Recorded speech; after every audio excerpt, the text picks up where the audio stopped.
منتصف الليل. إذاعة القرآن الكريم من القاهرة. بسم الله الرحمن الرحيم. ودانية عليهم ظلالها وذللت قطوفها تذليلا. صدق الله العظيم. قطوف من حدائق الإيمان. تقديم اللهم صل وسلم وبارك على سيدنا محمد وعلى آله وصحبه أجمعين، صلوات ينفك بها الكرب وينزال بها الهم ويستجاب بها الدعاء ويرفع بها البلاء. ازيكم عاملين ايه؟ فيديو جديد ويوم جديد وروتين جديد، ويا رب تبقوا كويسين وفي أفضل صحة كده وأتم حال يا رب. وحشتوني وحشتوني وحشتوني، اقول لكم قد ايه، يعني قد البحر وسمكاته كده، قد الدنيا كلها بجد. وحشتوني قوي، وحشتني ان انا ارجع اشارك معاكم الروتينات البسيطة اللي احنا بنعملها، والايام البسيطة والحاجات البسيطة اللي احنا بنشاركها مع بعض، وكلامكم الحلو ودعاويكم الحلوة وكل حاجة بجد، يعني مفتقداها الفترة دي. كنت فين؟ طبعا هقول لكم، يعني كتير قوي سأل عليا بجد والله، او مش كتير يعني، هم زي 5 6، بس هم بالنسبة لي كتير، لان انا في يعني بره العالم الافتراضي او بره اليوتيوب انا ماليش صحاب كتير وكده، فبجد يعني حاسه ان انتوا صحابي كده وان انتوا اخواتي، بتسالوا عليا وبتدعوا لي وبتدعموني كتير وبتقولي كبري قناتك يعني وكده، فبجد يعني انتوا ليكم معزه خاصه في قلبي، يعني سبحان الله. يعني حلوة قوي في مجال اليوتيوب ان انتي تبقي بتحبي حد وانتي اصلا ما تعرفيش حاجة عنه. فيعني هي دي بقى المحبة بالنسبة لي، اللي هي المحبة الصادقة، مفيش محبة مثلا فيها مبنية على مصلحة، او حب مثلا، او ان انا احب فلان او ادعيله او اي حاجة عشان ليا عنده مصلحة. فبجد يعني ربنا يديكوا اضعاف اضعاف اضعاف الدعاوي اللي انتوا بتدعوها لي، ربنا يخليكوا ليا يا رب. بصوا، احنا نغيب غيبتنا ونرجع بكل قوتنا بقى. عايزه بقى تشجيع وعايزه كومنتات كل حلوه. بصوا بقى هعمل ايه النهارده. هعمل شويه تفريزات بسيطه، بس بجد يعني بتوفر عليا كتير. هقول لكم طبعا كنت فين، بس الاول هقول لكم انا عملت ايه في الملوخيه دي. انا جبتها قطفتها وغسلتها تمام، وبعدين حطيتها كده في فوطه نظيفه، وحطيتها في المجفف بتاع الغساله، بحيث ان هي تبقى يعني ايه متجففه خالص. وبعدين طلعتها على فوطه كده وسبتها كده يعني ايه مفروده، بحيث ان هي تنشف. عايزه انشفها على الاخر تمام. وبعدين بقى يعني ايه هكيسها زي ما انتوا شايفين، زي ما هي. هتفرزي الملوخيه سليمه يا اموره؟ هقول لكم زي ما هي كده، بحالتها كده اهو، وهطبخها معاكم النهارده واوريها لكم. بجد حلوة جدا ومن احلى الطرق اللي شفتها. في ناس بتعملها يعني بتعملها بالمخرطة كده، في ايه، بتعملها بالمخرطة وتحط عليها شوربة او مية سخنة، حاجات كده اهو. لكن بصراحة انا يعني ايه بالنسبة لي دي اسهل، لان اصلا ما عنديش مخرطة ملوخية، فاهمين؟ فدي بالنسبة لي اسهل. جربت قبل كده برضو اعمل الملوخية، كانت في الكبة، كنت شايفاها لأكتر من شيف، وفي الخلاط ان انا احط عليها مية او كبشة كده من الشوربة وكربونات، لكن كانت بتسود. لكن دي زي ما هتشوفوا النهاردة ولا سودت، ومتخرطة كويس جدا جدا جدا. ولكن هقولك بس على تركاية بسيطة فيها. بس يعني انا دول هحطهم في الفريزر. الملوخية جايباها بكام؟ الملوخية دلوقتي من الحاجات اللي اسعارها حلوة جدا، تقدري تجيبيها. انا جايبة الربطة ب5 جنيه، الربطة دي بتبقى تقريبا كيلو، يعني دولي بالظبط كانوا 3 ربطات. وحطيتهم كده يعني ايه، طبخت منهم مرة، وحطيت دول على 3 اكياس. يعني الطبخة اللي انا طبختها معاكم النهاردة دي، يعني كده الكيلو ونص عملوا معايا 4 اكياس دول. طب دول قليلين؟ انت طبعا على حسب يعني ايه عدد افراد اسرتك تمام. وهي اصلا رخيصة جدا، يعني حتى لو هتعملي 2 كيلو في المرة، هي اصلا رخيصة، يعني هتلاقيها كلفتك 10 جنيه، مش مبلغ. لكن انا مثلا بعملها طبق صغير كده جنب فراخ، جنب اكل كده، هو فاهمين يعني، مش وجبة اساسية. ولو وجبة اساسية فعادي هطلع كيسين. دي اول حاجة. ثانيا ان انا لسه هجيب تاني، يعني هي بصراحة لما عجبتني انا قلت اجرب بس الاول، علشان ايه يعني ما اجيبهاش وما اعرفش افرزها. فبصراحة نفعت معايا جدا. واحلى حاجه ان انا عملتها بقى النهارده في الكبه بطريقه خطيره يا جماعه، خطيره خطيره خطيره. بس دي اول حاجه من التفريزات كده اللي انا جهزتها. عايزه اقول لكم ان كيس الملوخيه انا كنت بجيبه ب20 جنيه، اللي هي بتاعه النيل وجيفريكس دي. دلوقتي لقيت سعرها بقى اغلى طبعا. وغير كده يعني دي ب5 جنيه وفرستيها. بصوا بقى شكلها عامل ازاي، تحفه. السر في ايه؟ السر ان انا حطيتها دلوقتي في الفريزر تتجمد على الاخر، تمام، بحيث ان انت لو تمسكي الورقه كده هتلاقيها متكسره معاكي. يعني لو عملتيها كده بين ايديكي هتلاقيها متكسره كده معاكي. زي ما هي كده على طول هنزل بيها في الكبه، ومش هنزل بالكميه كلها، لا، بنص الكميه بس.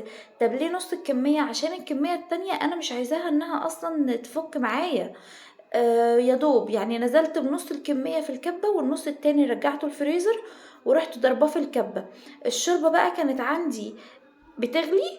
اول ما هي غليت خلاص رحت طافيه عليها، طفيت عليها وبقيت بنزل كده بالملوخيه عليها وهي طافيه.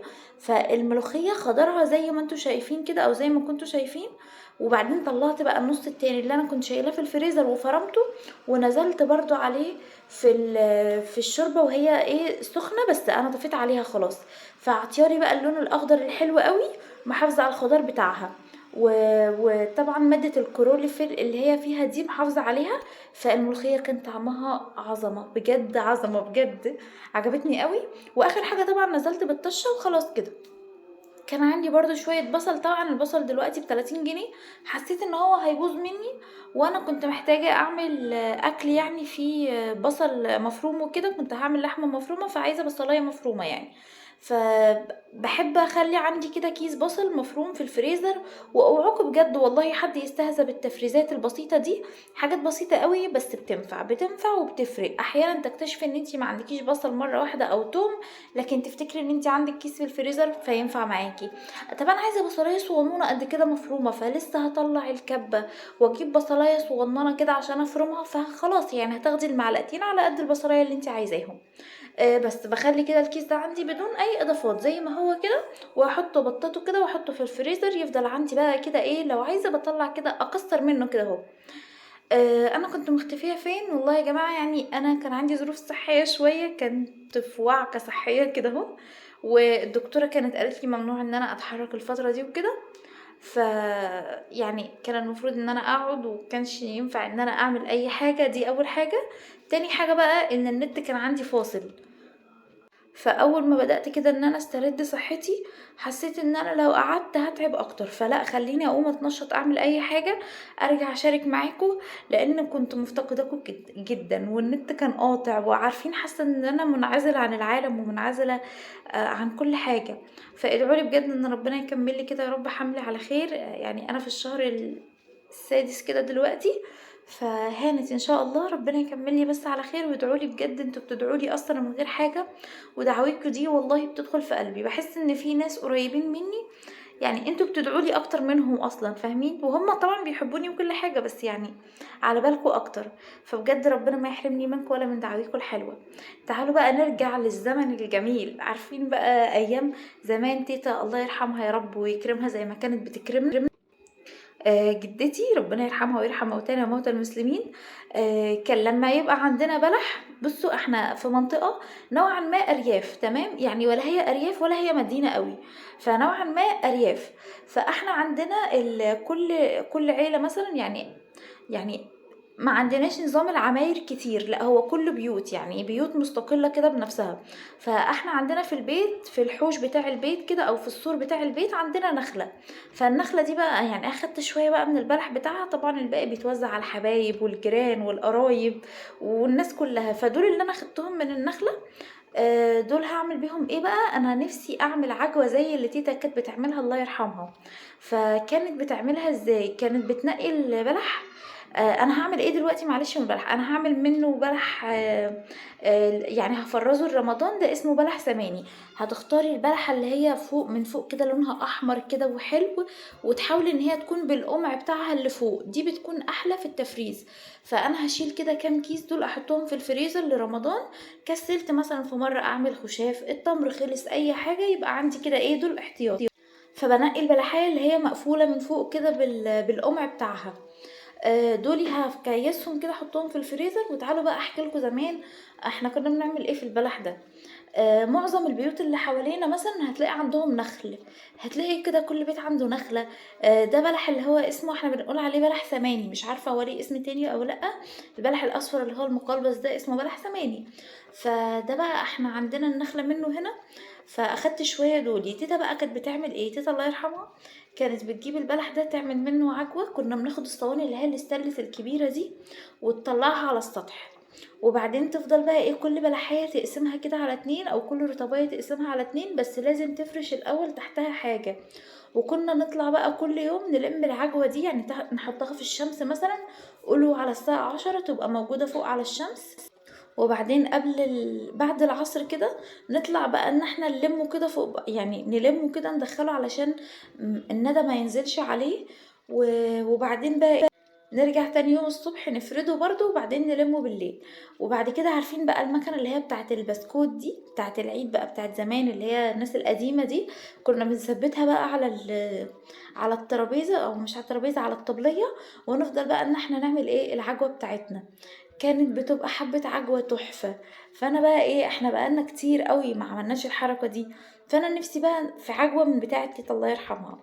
فخدت شوية البلح اللي هم المرطبين دولي، وغسلتهم كده. اهم حاجة بس ان انتي ما تخليش البلح في المية كتير، يعني انا بغسل واحدة بوحدتها اهي، بس مش هقعده في المية كتير لاني مش عايزاه يشرب مية. تمام. بصراحة انا مش عارفة اذا كان ينفع ان احنا نعملها بالبلح اللي هي الزغلول ده او لا، ولكن انا اعرف ان السماني بيبقى احلى بصراحة، او اللي هو البلح الاصفر ده بيبقى في العجوة احلى. كمان هعمل برضو معاكم ان شاء الله مربى بلح. مش عارفة كله بقى عارفها ولا ايه، لكن مربى البلح دي من الحاجات الجميلة والحاجات اللي احنا كنا بنعملها بكميات. يعني عايزة اقول لكم يا جماعة احنا كنا بنعمل كمية اسمها ايه مربى بلح دي كتيرة قوي، في حين ان احنا اصلا ما بناكلهاش كتير، ولكن بقى كانت بتتوزع على الحبايب وحبايب الحبايب وكل الناس يعني. ماما بتعملها، انا فاكره المقدار من ماما وتيتا. ال100 بلحايه كنا بنحط عليهم كيس سكر او كيلو من السكر، وبعدين بتتعاملي معاها كانها مربى عاديه. في ناس بتحب تضيف لها قرنفل، وفي ناس بتحب تضيف لها بشر برتقان. وفي ناس بتحبها مبشوره، وفي ناس بتحبها ان هي تكون متقطعه كده يعني على ايديهم. في ناس بقى تانية ماما بتحب تعملها ازاي، بتعمل البلح اللي هو الزغلول ده او البلح اللي هو الاحمر ده، بتشيل القمع مش القمع، اسمها ايه، النوايا دي او البذر اللي جوه، وبعدين بتحط بدلها بقى فول سوداني. فدي بتبقى جميلة قوي برضو. وبصراحة احنا مش بناكل فيها كتير، ولكن برضو من الطقوس اللي لازم تتعمل عندنا في موسم البلح. لازم نعمل مربى بلح ولازم نعمل عجوة. انا هنا اخدت دول طلعوا معايا بالظبط 6 اكياس حلوين قوي. دول يقضوني رمضان، يعني يقضوني رمضان. وغير ان هو يعني ايه، اصل الكيس ده انا عمري مثلا ما هفطر بيه على مرة واحدة، ده ممكن يكفيني مرتين مثلا. فدول حلوين ومليش برضو تقلي فيه قوي، ولكن هي من الطقوس اللي عندنا. بنشف كده البلح كويس، مش عايزة يبقى فيه مية، وبعدين بكيسه زي ما هو. بس حاولي دايما ان البلحة اللي هتشيليها تكون اللي هي المقفولة من فوق بالقمع بتاعها دي. بس كده شلت اللي هم ال6 اكياس دولي.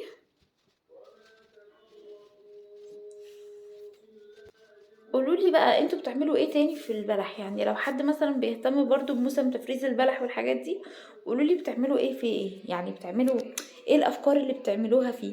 بصراحة مربى البلح من الحاجات الجميلة قوي. ملناش تقول فيها بس بنحبها.